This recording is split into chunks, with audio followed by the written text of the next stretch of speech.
பாப்பாங்க எல்லாருக்குமே quarterly exam முடிஞ்சு லீவ் விட்டுட்டாங்க. அதனால எங்கேயாச்சும் அவுட்டிங் போயிட்டு வரலாமே அப்படின்னு சொல்லிட்டு பவானிக்கு தான் கிளம்பிட்டோம். காலையிலேயே வீட்லேருந்து ஒரு 8:30 மணி போல கிளம்பிட்டோம். சாப்பாடு எல்லாமே வீட்ல செஞ்சு எடுத்துட்டு, ஒரு 1/2 ஹவர் கழிச்சு ஒரு இடத்துல நிறுத்தி சாப்பிட்டு போலாமே அப்படின்னு சொல்லிட்டு, காலையில சாப்பாடு யாருமே சாப்பிடல. அதனால அங்க நின்று சாப்பிட்டோம். தண்ணி இருக்கிற இடத்துல.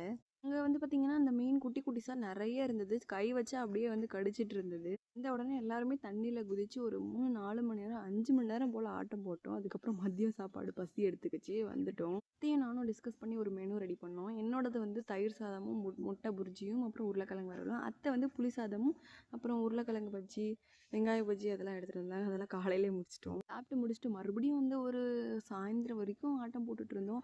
அதுக்கு இடையிலேயே மீன்லாம் பிடிச்சிட்டு இருந்தாங்க எங்க மாமாவும் எங்க வீட்டுக்காரரும். வீட்ல இருந்து வரும்போதே துவைக்காத துணியெல்லாம் எடுத்துட்டு வந்துட்டோம். ஃபர்ஸ்ட்டே துவைச்சு முடிச்சு எல்லாத்தையும் காய வச்சுட்டு தான் உட்காந்து ஆட்டம் போட்டுட்டு இருந்தோம் தண்ணியில. சூப்பரா இருந்தது வெயிலுக்கும் அதுக்கும். அப்புறம் கொஞ்சம் மீன்லாம் பிடிச்சிட்டு இருந்தோம்.